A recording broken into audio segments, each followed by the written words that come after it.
নমস্কার, রাধে রাধে সবাইকে। আমি পৌশালী। পৌষ সানশাইনের আবারও নতুন একটা ব্লগে আপনাদের সবাইকে জানাই অনেক স্বাগত। আশা করি আপনারা যে যেখান থেকেই আমার ভিডিওটি দেখছেন সবাই খুব ভালো আছেন আর সুস্থ আছেন। আজকে আবারও অনেক দিন পরে একটা ব্লগ নিয়ে আপনাদের সামনে হাজির হলাম। আসলে ভিডিওগুলো কিন্তু অনেক দিন আগেই শ্যুট করা ছিল, কিন্তু মাঝখানটাতে বেশ কিছু কারণের জন্য আমি একদমই ভিডিও এডিট করে ভয়েস দেওয়ার সময় পাচ্ছিলাম না। আপনাদেরকে তো আগের ভিডিওতে জানিয়েছিলাম হয়তো মেয়ের শরীরটা খুব খারাপ রয়েছে। আর এই যে ওয়েদারটাতে ভাইরাল ফিভারটা ধরলো না, এত বেশি ভুগিয়ে দিল যে সেটা বলার কথা নয়। বেশ কয়েকটা দিন মেয়ে, হাজব্যান্ড সবাইকে নিয়ে খুব বেশি চিন্তিত ছিলাম, আর তার সাথে অনেকটা ব্যস্তও ছিলাম। তাদেরকে কীভাবে তাড়াতাড়ি সুস্থ করে তুলবো সেই চিন্তাতে মাথাটা এত বেশি খারাপ ছিল, আর এইসব দিকে মন দিয়ে উঠতে পারিনি। তো যাই হোক, ভগবানের কৃপাতে এখন সবাই মোটামুটি ঠিকঠাক রয়েছে। তো ভাবলাম আজকে আবার আমি আপনাদের সাথে পুরনো ভিডিওগুলো শেয়ার করি।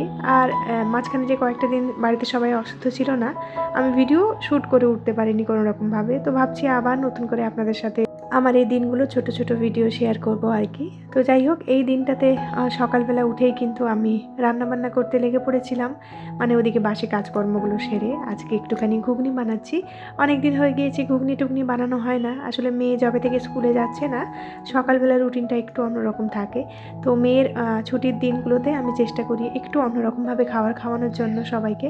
তো যেদিনে স্কুল থাকে সেদিনে বেশিরভাগ দিনই ওই খিচুড়ির খাওয়া হয়। আর এই ধরনের জিনিসপত্র হয় না বললেই চলে আজকাল বাড়িতে। আসলে সময়ের সাথে সাথে দেখবেন সব কিছুই যেন কীরকমভাবে চেঞ্জ হয়ে যায়। আমারও রুটিন কিন্তু এখন অন্যরকমভাবে চেঞ্জ হয়ে গিয়েছে, আগের মতো একদমই নেই। আবার এই কয়েকটা দিন কিন্তু আরও অন্যরকম ছিল। এই কয়েকটা দিন রান্নাবান্না বাড়িতে হয়নি বললেই চলে আর কি। কোনো রকম সেদ্ধ সেদ্ধ রান্না করে খেয়েছি আর কি।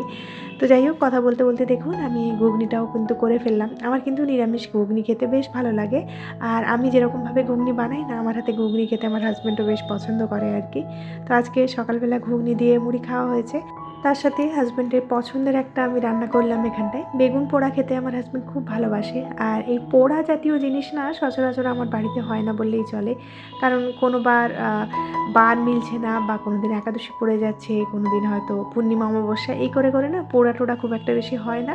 আমি বেশিরভাগ দিন শনিবার করেই এই পোড়া জাতীয় জিনিস খাই আর কি। তো যাই হোক, আজকে অনেক দিন পরে আমি এই বেগুন পোড়াটা বানাচ্ছি। আজকে যতদূর সম্ভব শনিবারই ছিল আর কি, তো সেই কারণেই বানিয়েছিলাম। আর এদিকে আমি একটুখানি মেথি শাক কেটে নিচ্ছি, মেথি শাকের পরোটা বানাবো। আমি না ছোটোবেলা থেকে মেথি শাকের ঘন্ট বা চচ্চড়ি, যেটা আমার বাবার বাড়ির দিকে প্রচুর পরিমাণে হয়, সেগুলোই খেয়ে এসেছি। আমার বাড়ির দিকে কিন্তু খুব একটা বেশি ভ্যারাইটি রান্নাবান্না মা কাকিমারা করে না। এখন তো তাও সোশ্যাল মিডিয়ার যুগে এসে না ওরাও অনেক রান্নাবান্না শিখছে, বা বাড়িতে নতুন নতুন রান্নাবান্না বানানোর চেষ্টা করছে। আমাদের সময় তো এই সমস্ত বালাই ছিল না বললেই চলে। তো যা ঠাকুমাদের কাছ থেকে শিখে এসেছে বা দিদাদের কাছ থেকে শিখে এসেছে, ওই ধরনের রান্নাবান্নাগুলো খেয়েই আমরা মোটামুটি অভ্যস্ত আর কি। মেথি শাকের পরোটা যদি আমার বাড়িতেও এখন বলি না, ওরাও জানে না কিন্তু মেথি শাকের পরোটা কেমন হয়। তো যাই হোক, আমি এটা আগের বা তার আগের বছর শিখেছিলাম, তবে থেকেই আমার বেশ প্রিয় একটা পরোটা হয়ে গিয়েছে। তো এখানে আমি আর্ধেকটা ময়দা আর্ধেকটা আটা নিয়েছি, একটুখানি সাদা তিল জোয়ান দিয়েছি, তার মধ্যে কিন্তু জিরে গুঁড়ো, ধনে গুঁড়ো, অল্প একটুখানি লবণ দিয়েছি। তারপরে সব কিছু মিক্স করে নিয়েছিলাম। তারপরে কিন্তু এর মধ্যে আমি কুচো করে রাখা মেথি শাকটা মিশিয়ে দিয়েছি আর কি।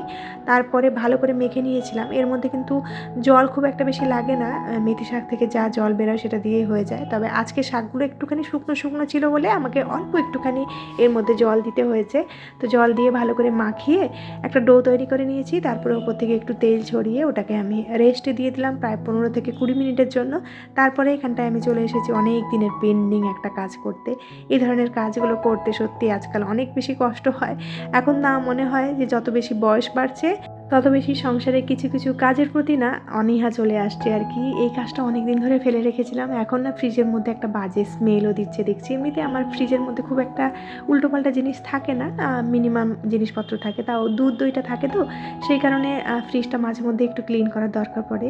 তাও এটা আমি প্রায় 3 মাস পরে করছি আর কি। মানে এরকম ধরনের ডিপ ক্লিনিং প্রত্যেক দিনই অল্প অল্প করে আমি মোছামুছির কাজটা করে রাখি। একটা ভিজে কাপড় দিয়ে মুছে নিই। আবার যখন দেখি খুব বেশি ব্যাড স্মেল দিচ্ছে, এদিকে আমার ডিপ ক্লিন করার সময় নেই, তখন কিন্তু একটু ভিনিগার জল স্প্রে করে আমি ফ্রিজটাকে মুছে নিই। তখন কিন্তু বেশ ভালোভাবেই গন্ধটা কেটে যায় আর কি। তো আজকে ভাবলাম যে না, একদম ডিপ ক্লিন করে নিই, অনেক দিন করা হয়নি। তো এই ডিপ ক্লিন করতে এলে না আমার মাথাতে চাপ অনেক বেশি বেড়ে যায়, কারণ এটা করতে আমার অনেকটা সময় লাগে। তার উপরে ওদিকে আমার অনেক কাজও পেন্ডিং থাকে, হাজব্যান্ডেরও আজকে অফিস রয়েছে, তো ওকে আবার টিফিনগুলো টাইমে রেডি করে দিতে হবে। তো আজকে দুপুরে রান্নাবান্নাগুলো শেষ করে ওই আটাটা মেখে আমি এদিকে চলে এসেছি। আর টার্গেট নিয়ে রেখেছিলাম যে আজকে 30 মিনিটের মধ্যে আমি ফ্রিজটা ডিপ ক্লিন করবো। সে কারণে হাজব্যান্ডকেও একটুখানি হেল্প করতে বলেছি আর কি। তো ও আমাকে টুকটাক একটু হেল্প করে দিচ্ছে। তো ফ্রিজটা কিন্তু প্রথমেই আমি ভালো করে স্কচ ব্রাইট দিয়ে ধুয়ে তারপরে এটাকে মুছে নিলাম।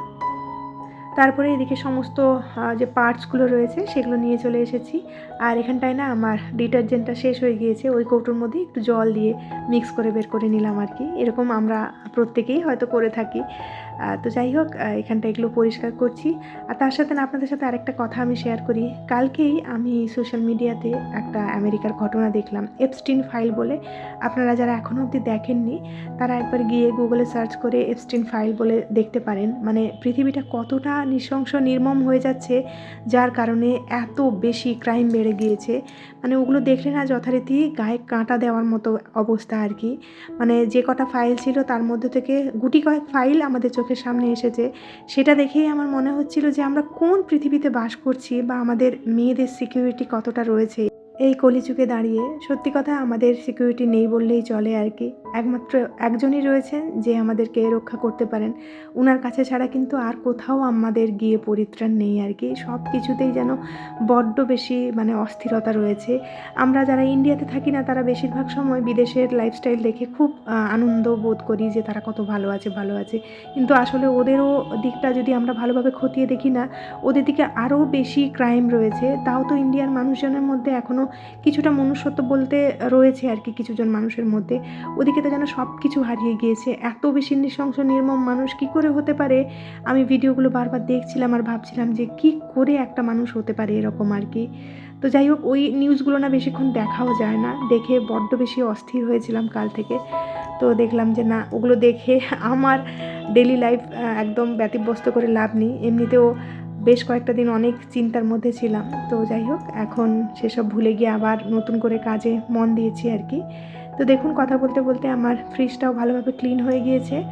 আসলে কেউ থাকলে না কাছে খুব একটা বেশি হেল্প আমার সবসময় প্রয়োজন হয় না, কিন্তু হাতের কাছে যদি কেউ জিনিসগুলো এগিয়ে দেয় তখন কিন্তু দেখবেন কাজটা অনেক তাড়াতাড়ি হয়ে যায়। হাজব্যান্ডকে আজকে বলছিলাম কিচ্ছু করতে হবে না, শুধু হাতের কাছে আমাকে জিনিসগুলো দিয়ে দাও আর কি।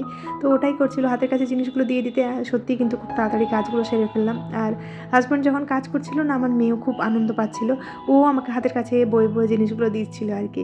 তো এদিকে কয়েকটা সবজি আমি কালকে এনেছিলাম মার্কেট থেকে, সেগুলো ধুয়ে এখন আমি রেখে নিচ্ছি কৌটোগুলোর মধ্যে। এগুলো আমি অনেক দিন পরে বের করলাম, মানে আগের বারে যখন ভেলোর গিয়েছিলাম না তখন যে পরিষ্কার করে রেখে দিয়েছিলাম তারপর থেকে বের করানো হয়নি। মানে প্রায় 3 মাস পরে আমি এই কন্টেনারগুলোকে বের করলাম। তো এখন আবার গুছিয়ে রাখছি। এগুলো এনে রাখতে বা এনে রেখে ব্যবহার করতে কিন্তু বেশ ভালো লাগে, তবে এগুলো মেনটেন করাও কিন্তু অনেক চাপের রয়েছে। তো যাই হোক, ফ্রিজটা একদম ভালো করে পরিষ্কার করে নিয়েছি। তারপরে কিন্তু আর ক্লিপ নেওয়া হয়নি যে আপনাদের সাথে ফাইনাল লুকটা শেয়ার করব, কারণ এদিকে খুব তাড়াহুড়ো করে আমি চলে এসেছিলাম পরোটাগুলো বানানোর জন্য। তো এখানটায় আমি মেথির পরোটাটা বানাতে গিয়ে না প্রথমে একটু বেশি তেল দিয়ে ফেলেছিলাম, সেই কারণে এটাকে উঠিয়ে আবার একটা পরোটা দিয়ে সেই তেলের মধ্যে আমি 2টো পরোটা ভেজে নিয়েছি আর কি। এই পরোটাগুলো কিন্তু অনেকক্ষণ অবধি নরম থাকে, শীতের সময় খেতেও বেশ ভালো লাগে আর কি। আর হাজব্যান্ডের জন্য টিফিনে এখানটায় আমি পরোটা দিয়ে দিচ্ছি, এর সাথে একটুখানি আচার দিয়ে দেবো, এর সাথে কিন্তু দইও বেশ ভালো লাগে। তবে অনেকটা দেরি করে হাজব্যান্ড খায় তো সেই কারণে বাড়ি থেকে দইটা পাঠাতে পারি না আমি। আগের দিন শাড়ি পরেছিলাম, অনেক দিন পরে শখ করে একটু শাড়ি পরেছিলাম আর কি। তো সেই শাড়িটা কেচে এখন শুকোতে দিয়েছি। আপনারা হয়তো কখনোই আমাকে শাড়ি পরে বাড়িতে দেখেননি, বা শাড়িতে হয়তো খুব কম দেখেছেন। তো মাঝে মধ্যে মনে হয় যে একটু শাড়ি পরে কাজ করি, দেখি মারা কীরকম করে শাড়ি পরে কাজ করে আর কি। তবে আমি শাড়ি পরে খুব একটা বেশি ভালো কাজ করতে পারি না। এখন শখ করে মাঝে মধ্যে একটু পরি আর কাজ করার চেষ্টা করি। আর তার সাথে মশারিটাও কেচে দিয়েছিলাম, সেগুলোকে শুকোতে দিলাম। আর তার সাথে ভিডিওটা এখানেই শেষ করছি। খুব শিগগিরই দেখা হচ্ছে নেক্সট আরেকটি ব্লগে। ততক্ষণের জন্য সবাই খুব ভালো থাকবেন, সবাইকে খুব ভালো রাখবেন আর নিজের যত্ন নেবেন। টাটা।